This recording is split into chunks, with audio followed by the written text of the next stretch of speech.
Sarap! Isa pa nga.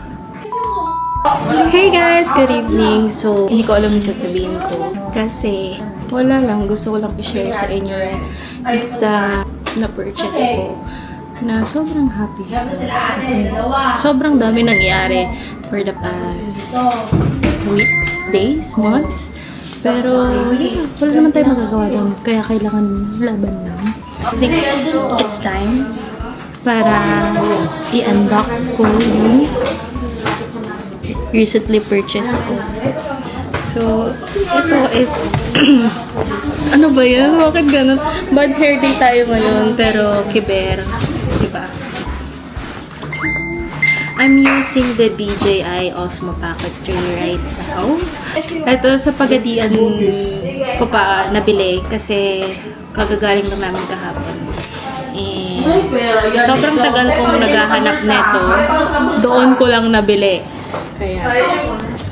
So, it's the DJI Osmo Action 5 Pro.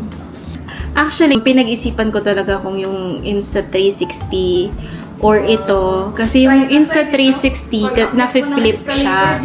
Pero ito kasi, mas maganda.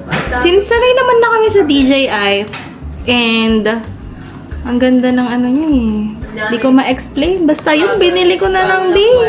So, since meron sa Pagadian, hindi ko na pinalagpas yung opportunity na kunin siya. Kasi every time na umaakyat ako sa branch, kasi sa third floor yung branch eh. Tapos, nandun din yung DJI. Katapat siya ng escalator, be. So, every time na umaakyat kami doon, nag-hi siya, be. Na-unbox na to ni ate girl doon. Sabi ko, ate, pwede nga ako yung magbukas? Pwede ako. Pwede ako. Ah, sige po. Ay, nagbibigil lang. Ah, sige.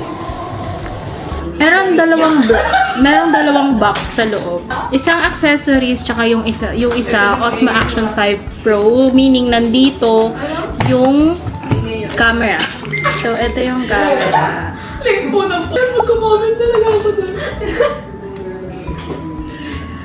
Ay, sarap! Isa pa nga. Ito yung battery, 3. Yung isa nandun na sa device, case niya. Yung mga basically, yung mga accessories lang naman to. Maganda dito sa Action, dito sa Pro. Meron na siyang kasama selfie stick. So, ayan. Minimal na lang yung bibilin mo if gusto mo talaga siya na ilagay sa motor or pang underwater. Okay naman siya underwater kahit walang case. Pero syempre mas safe kung may case, di ba? Again, I'm using the Osmo Pocket 3.